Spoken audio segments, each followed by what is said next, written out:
I want to tell you of my two favorite anecdotes for short-circuiting the debt enslavement system of the university industrial complex. Sometime around 2005, I met a very young man training in Brazilian Jiu-Jitsu at the same gym as me. When we got to talking, I found out he was 20 years old and that he was in his last year of law school. Of course, that's impossible, right? At 20, he should be a sophomore in an undergraduate program somewhere. Better yet, I would later learn that he had a younger brother who was just about to finish his undergraduate program. When I asked him how this came to be, he said that he was from a poor family and he didn't have time or money to waste. So he dropped out of high school, crammed for his GED, that's a high school equivalency degree, and after passing his GED, he enrolled in the local community college and finished an AS in 16 months, while also working full-time. He finished up at a local 4-year college at the top of his class, took his LSATs, and was accepted into a top 20 law school program at the age of 18. 3 years later, at the ripe old age of 21, he graduated from law school and passed the bar exam. Both brothers finished their undergrad programs the same year that their grade school classmates finished high school. My other favorite anecdote is a young Amish man who used to do odd jobs for me. When he was 14 years old, he finished his formal schooling, as is their custom, and went to work as an apprentice in the building trades. He made good money while learning to make a living and is now a skilled carpenter, mason, and plumber in his own right. He shoes horses on the side. He is married, and he and his wife recently bought a cute little farm and had a baby. They both just turned 19.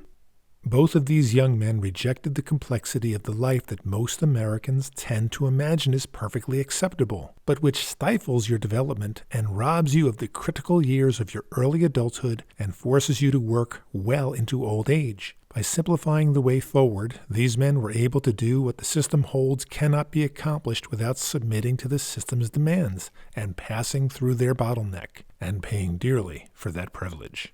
Worse, that system grants credentials upon millions of individuals, authorizing people who have absolutely no marketable skills to inflict the great harm of complexity at every turn upon their fellow man. So let me restate. That system grants credentials upon people to authorize them to harm their fellow man. And like any miscreant practiced in the art of deception, they mix in enough truth and valuable training to keep the victims believing.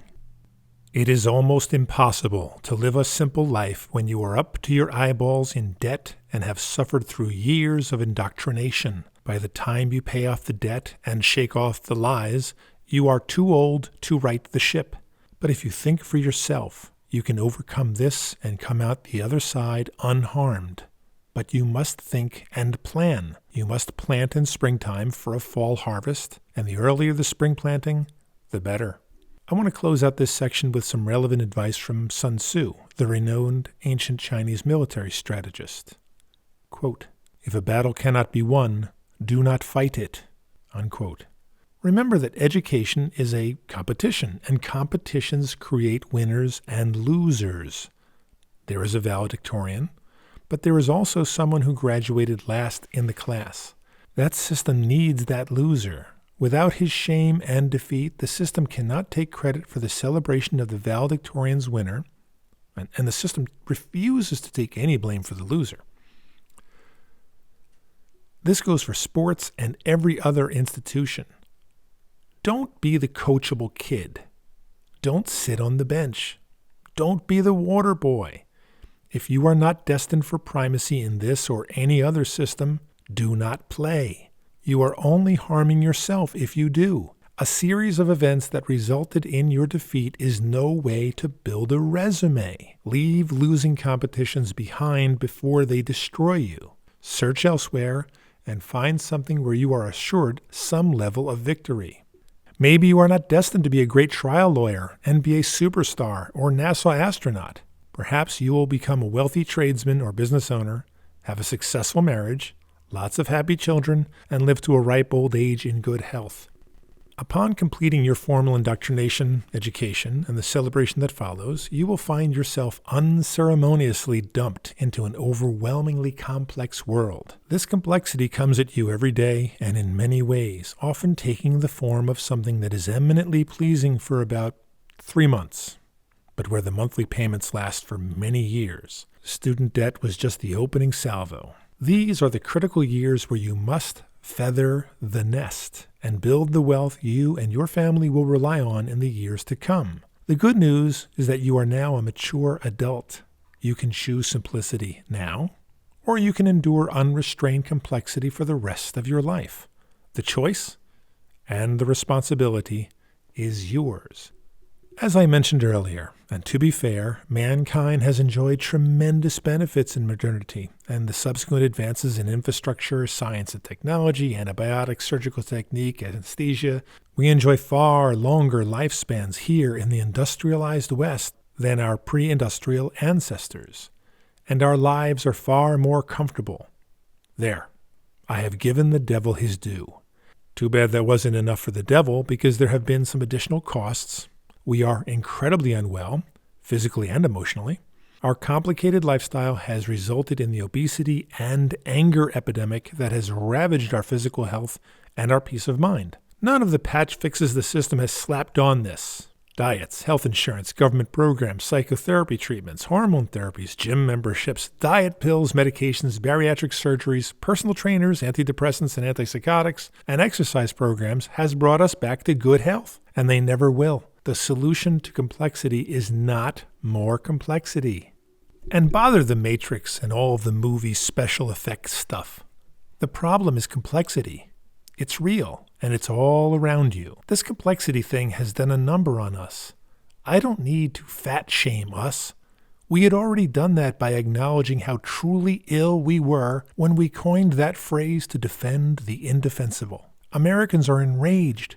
Walking time bombs of social justice warring vitriol, smoking mad do-gooders out for our 15 minutes of virtue signaling fame.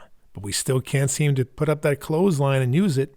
We sit exhausted from the complexity of our lives in front of the TV and carefully listen as it tells us what to think. We are convinced of our immortality. And it is our belief in our immortality that gives us the room to do all of the mental gymnastics necessary to justify a population of enraged, obese, and childless lunatics.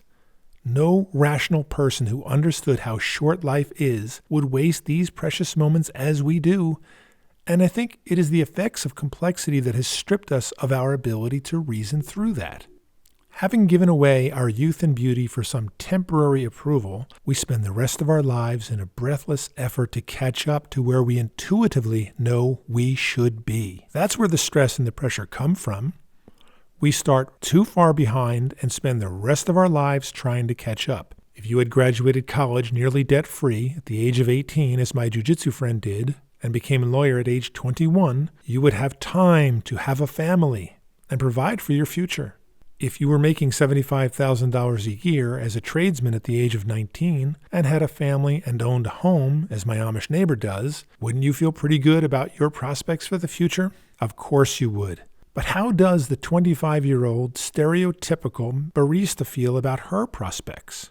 Angry, enraged, and she expresses her anger by wearing a pink hat and attending protest rallies. And who is she protesting?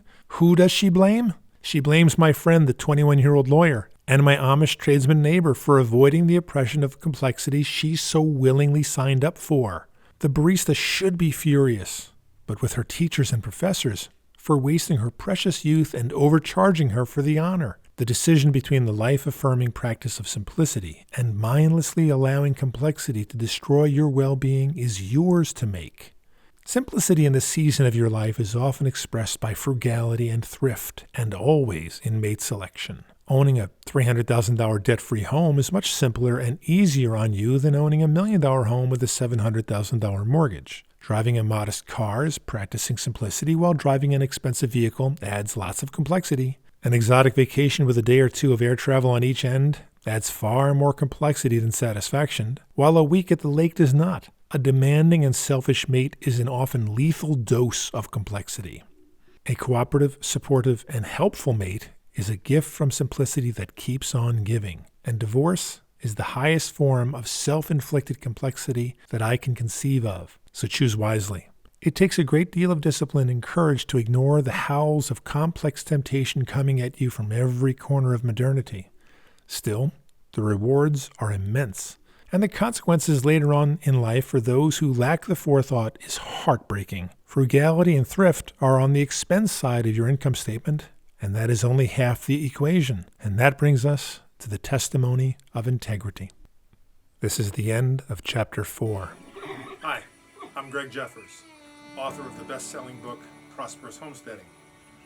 I'm an author, writer, blogger, and homesteader. This is my labor of love. My latest novel, 7 Years of Famine, is available now at Amazon. Thank you.